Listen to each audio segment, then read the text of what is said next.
What's going on, guys? So this is another one of our STIHL string trimmer review videos.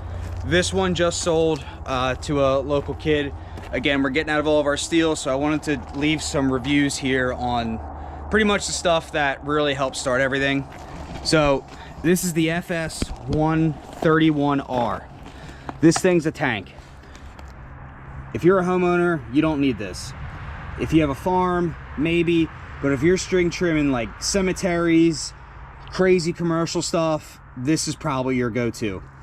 First off the bat, I gotta say this one is 4 years old.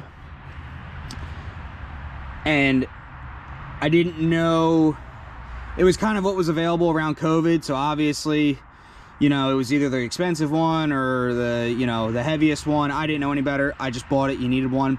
So you could see some of the wear and tear here on this thing being 4 years old. Again, like maybe our other video that came out, this grip stuff's coming off. I mean, this thing's been ran 5-6 days a week. Off the bat, same as usual up here with all the latest STIHL stuff. Valves and spark plugs up here, primer bulbs right here, choke knobs here, air filters on the side, and obviously the fuel filter is inside. This thing does have a big fuel tank. Like I said, it is heavy. I have avoided this string trimmer at all costs. I don't think I used it once this year when I had to mow, but I do not like this thing and I don't like to look at it or go near it because of the weight. If you're running a string trimmer 8 to 10 hours a day, this thing will beat you up. I'm telling you that right now. 5-6 days a week at that. It is heavier because the drive shaft is not hollow. So what that means is the end of this 131 can hold the brush blades, the heavy blades, all them square, triangular, circular saws, whatever at the end. And this thing is a beast. I've used the blades once on this and it cuts down little saplings, all kinds of stuff. This thing is a beast. But like I said, the weight is what kills me on this thing. So that's that. In the last 4 years, I did have to adjust the valves on this thing maybe 3 times. Once a year out of the 4 years, it did need a valve adjustment a good amount of times. I mean, 3 times in 4 years is, I guess it is what it is when you're running 5-6 days a week, but it's kind of a lot. So that's that. One thing we do on all of these STIHL string trimmers when we bought them was I switch out the heads and do the Echo speed feed heads. Listen guys, I don't like the STIHL heads where you got to take it off and wrap the line around the spool and then put it in and feed it. That takes way too long, and everyone's got extra spools in their truck.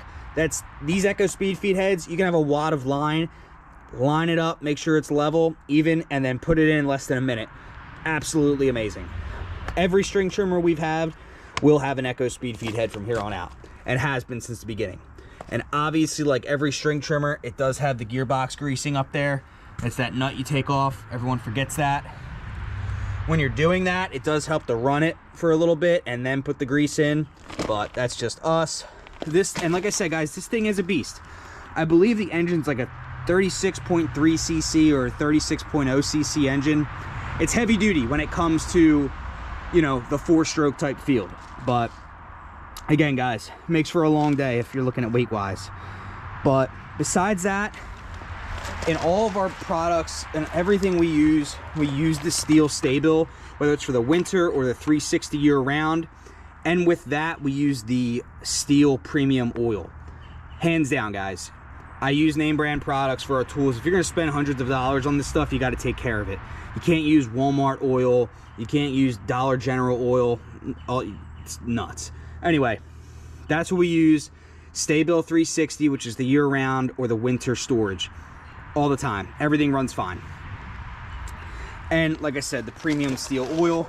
So besides that, guys, I'll show you how to start up real quick. It's so cold out, I'm not going to run everything full throttle. I like to let everything run for a few minutes before starting, but I'll try to do this one-handed, so bear with me. Choke's all the way up.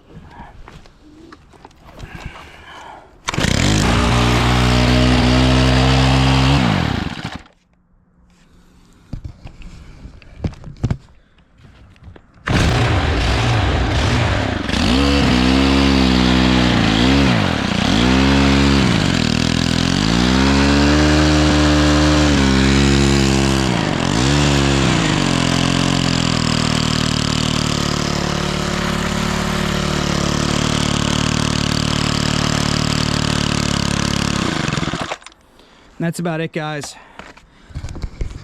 So I feathered it a little bit, but I don't like to run everything in this crazy amount of cold.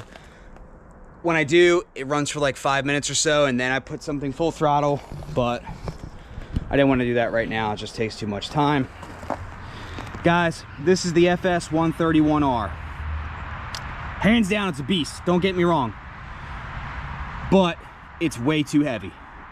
Obviously, if you're like I said, if you're doing cemeteries or crazy commercial stuff, you need that power. You need that to knock down the thick stuff, overgrown stuff, yes. But I avoid it with my life.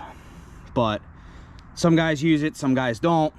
Like I said, everyone has their own preference when it comes to these. Homeowner, definitely not.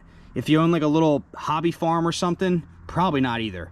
But like I said, for those commercial guys running hard 5-6 days a week, I would definitely suggest this 100%.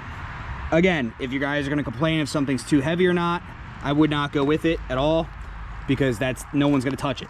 I know I don't, and a couple others don't either. But it is what it is, guys. Again, that's the FS-131R.